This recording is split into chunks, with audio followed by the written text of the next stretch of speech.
All right, everybody. AIVOLT just sent me out a generator, and I really want to put it through the test. Come with me, let's check it out. This is the AIVOLT 1600 watt. This is the AIVOLT 1600 watt gas generator. I'm going to need this in the next coming trip, and I want to check it out before I take it with me. All right, let's go ahead and get out the box. See what we got. All right, maintenance guide. Okay, all right. Let's get to the good stuff. Package nice. Okay, we packed up nice. What we got here? All right, we got a tool set. Inside that tool set is going to be a spark plug tool, and we have a funnel. That's always a plus. We have some instrucciones. That's always the best. Let's set that to the side, and let's take out this baby. Oh yeah. Look, it took its own plastic off. Perfect size. This is why I wanted this one. When they reached out to me, I was looking for a very, very small, compact, around 1,000 watt generator, and that's exactly what they delivered. I just got a little better because the running watts is 1,260 running watts. So the 1600 is your peak watts. That's when it will shut off. But your running watts, that's exactly where I wanted it around, because for what I need it for is to run my bug out trailer. So let's go ahead and get some oil in it, get it ready to go, and then crank it up and test her out. Okay, let's go over a few features that we have here, and we can use this list right here. So that's why it's always good to have one of these on board. Okay, so it's telling us the running watts right here, 1,260 watts. Our peak watts are 1,600. Fuel tank, that's always important to know. 2.5 gallon fuel tank. Okay, your RPMs is 4,800. The recoil type is going to be your pull cord. Where did my pull cord go? Pull cord, I like the way that's tucked in there. I didn't even see it. Your pull cord. Here is your choke right here.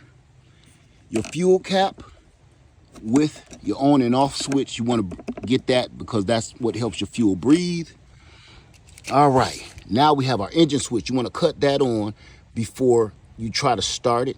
And then you got your eco mode button. That's for your economy. When you have a timer, built-in timer, that is always a plus to have one built on. You have your output, let you know the power is running, your overload, and you have your oil right here. So those all light up when you need those, okay? Now, we also have USB and a USB-C port. We also can connect this to another generator and double the power.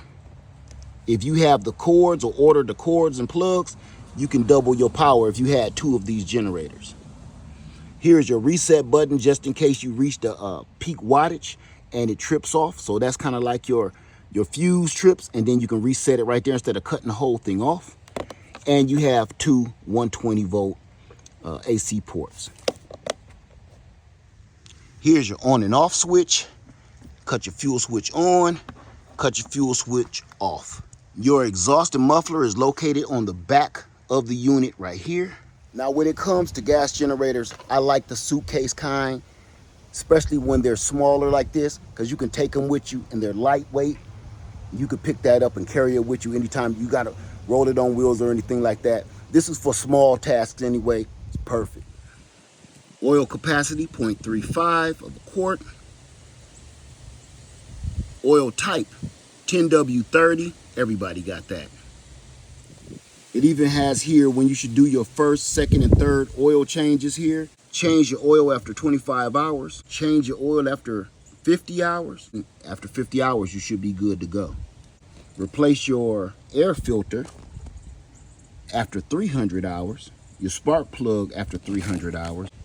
This is why I like these little small guys like this. Simple, quick, and easy, and you don't gotta do a whole bunch of thumbing through the instructions to find the information that you really need right off the gate. Okay, we're just going to go ahead and fill this with oil, and it's just this screw here. This should pop out, and it does. Here's our oil chamber here. Just check that before we get busy. Carefully pull that out. You can see there's nothing in there. Just what they did to test it from the manufacturer. There is no oil inside this machine. So all we're going to do is thread on the funnel that they gave us. Okay, we're going to add our oil in here. Slowly, because we do not want to overdo. We don't want to overfill this at all. Okay, now we're going to unscrew our funnel, and it took about 12 ounces. We're going to go ahead and put our dipstick back in and check our level. Screw it all the way in. That'll help us check our level. And make sure you're doing this on some kind of level surface so you get an accurate reading. It's screwed all the way in. Now I'm going to pull it out and check my level.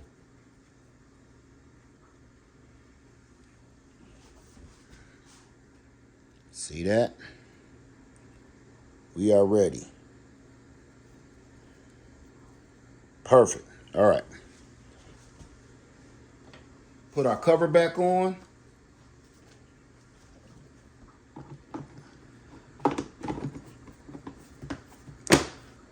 Put our screw back in. All right. We got that going. So now let's get some fuel in it, get it cranked up, and test it. Okay, let's get some fuel in here. Take our cap off. It does come with the fuel filter, little screen filter. We're not gonna fill it up 100%. We're just gonna put a little test juice in it. Okay, now that we have it filled with fuel, let's go ahead and put our lid back on securely. And you wanna cut your vent switch to on, so that vent can breathe. Okay, let's get it started up. Before you start it up, make sure you read all of your material. Okay, now I'm gonna leave this off and I'm just gonna pull this a few times just so I can get that oil in the pistons. I'm not pulling it, I'm just letting it flow. Do it 3 times, that's what I like to do. Now, I'm going to cut this fuel switch on the on position, and I'm going to put the choke on start.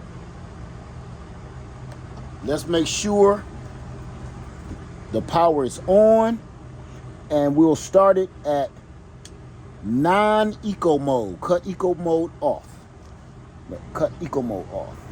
Okay, so we're ready to go.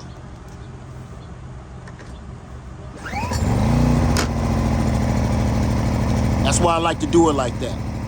It starts right up. You let that oil roll around those pistons a little bit first. Cut the choke off. Gotta clear that up. Start it right up. So now, let's test the eco mode. It's very quiet.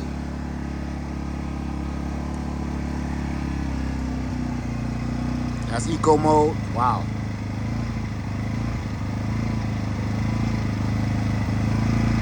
Everything is running properly. Okay. So now let's just let it warm up and then we'll put it through a test. Okay, we're gonna run a little test. I just got a power grinder here.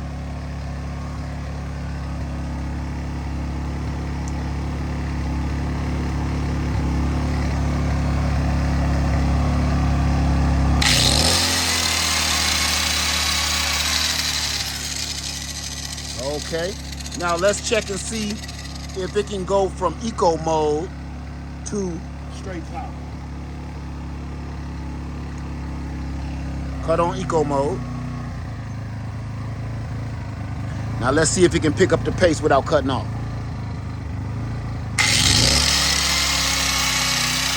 Yes, it does.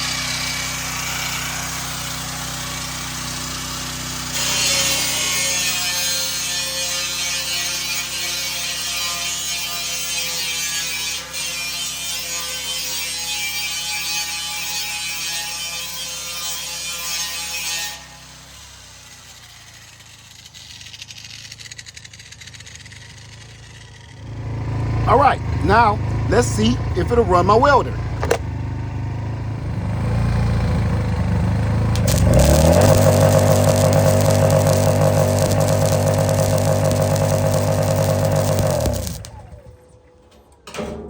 Conked out. Couldn't handle it. It did okay for a few minutes, for a few seconds rather.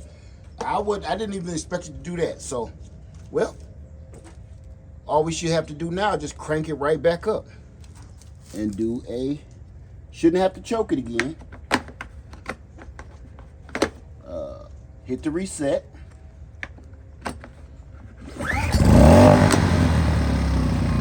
Right back up. Okay, I did put it through a drastic test, but it did really good. Okay, I have 2 heaters here. One is 1500 watts, and I know this maxes out at 1600 watts. Normal running watts is 1260 watts. So I know that'll top out. I have another heater here, and this is 500 watts. So this one will work great. Now this is just in case of an emergency. Let's go ahead and try this one.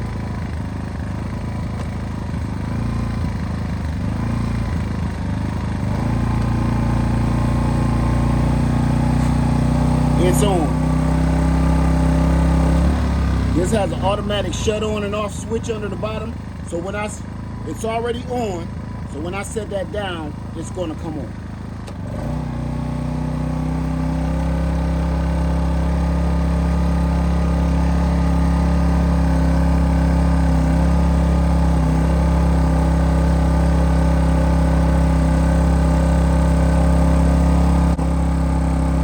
Working just great. Now I'm going to add on the second heater.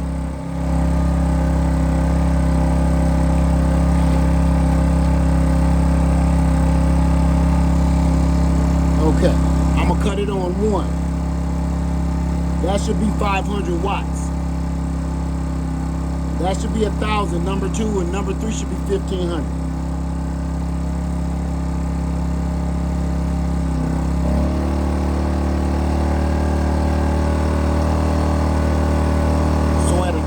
Watts, that's 500, that's set at 500, that should handle that just fine. It's pulling about 1,000 watts, our running watts is 1,260, so we got 260 to play with. Let's kick it up with this and this. If I add this one more, that'll be 1,500 watts. How long will it do it?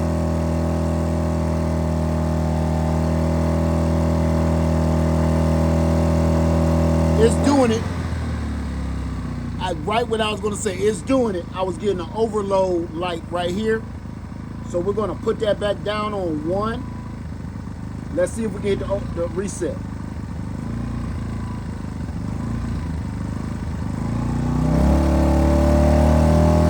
We're back in business. So it can pull 1,000 watts. Let's cut this one off.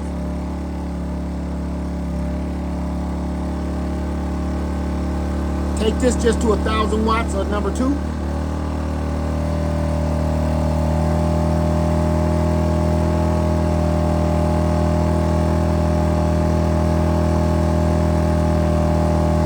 So maximum fan. So that may be taking a little bit more.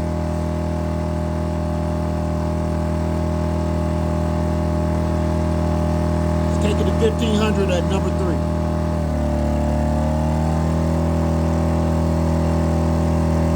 Let's cut off eco mode. I guess it doesn't matter. Eco mode is automatic. There it is. All right. So let's reset it.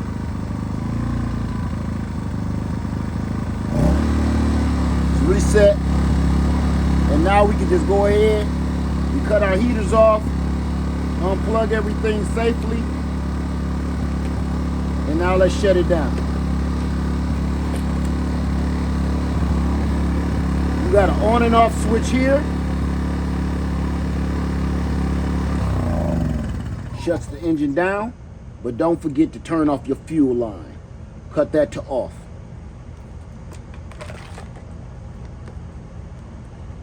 Well, there you go, you guys. It performed perfectly like I thought it would. With my welding test, I did not think it would hold that long, but it did. That was impressive. Again, when you're cutting this off, don't forget to turn your vent off too, so water and condensation doesn't get in there. But hey, you guys, it worked. I'm impressed. All right, so the AIVOLT performed flawlessly. I'm impressed. So if you're interested in picking up one of the AIVOLTs, do me a favor, look down in the description box below, and I'll leave my link down below. If you have any questions, please put it in the comment section below. And anything you need, just ask me and I'll answer it to the best of my ability, okay? Well, thanks for watching, everybody. The AIVOLT passed my test. I'm going to do a little bit more testing on it, but so far, it passed my initial test. All right? Live Farmer 73, I love you, and I'm out. Peace.